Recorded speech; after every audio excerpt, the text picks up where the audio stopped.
I'm Dr. Ravi Muppidi, Endocrinologist from Kukatpalli, Hyderabad.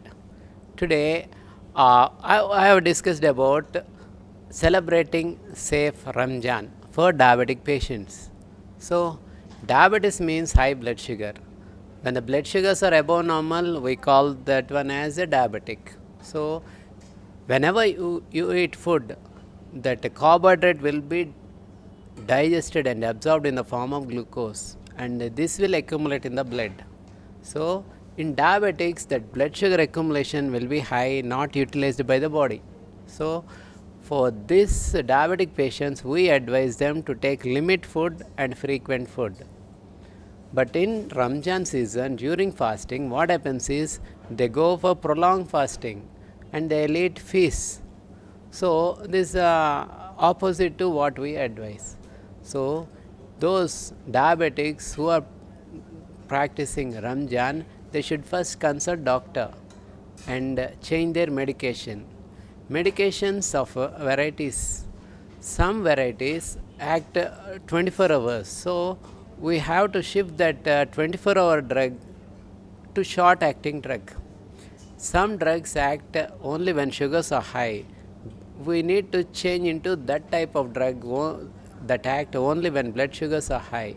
So I advise them to consult a doctor before starting Ramzan fasting. So in this way, doctor can advise them some diet tips also.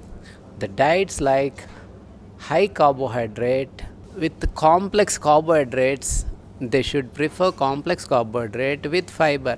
In this type of diet, the absorption will be delayed and prolonged. So they should have better fiber and complex carbohydrate than simple sugars. So this is the diet advice I want to give them.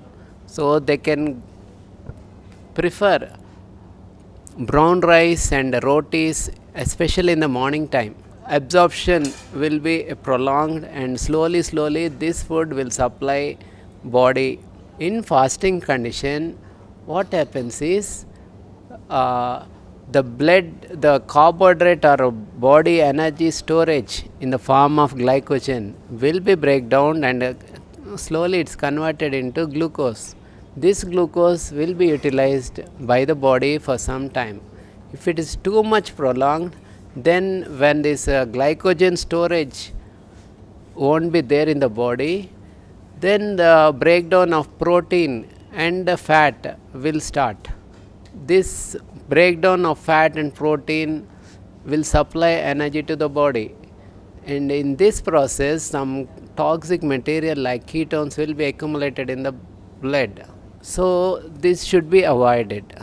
And when blood sugars are high, that glucose will be goes out of the body through urine. It will drag all the water from the body. So very high volume urine will be out of the body. So body get dehydrated. In dehydration leads to hypotension, proximal giddiness and lot of problems. So high blood sugars, if blood sugars are more than 300, these people should not participate in roja or fasting. Otherwise, in other case, hypoglycemia, when blood sugars are below 70, patients feels hungry, later confusion, drowsy, weakness, confusion, coma, like that they'll fall into that problem unless they eat. So anyone who are having less below 70 blood sugar or above 300 should not participate in this Ramzan fasting. They should check their blood sugars periodically and consult their doctor, and even during fasting also they should check their blood sugars and again consult the doctor for any change in or adjusting the medication they take.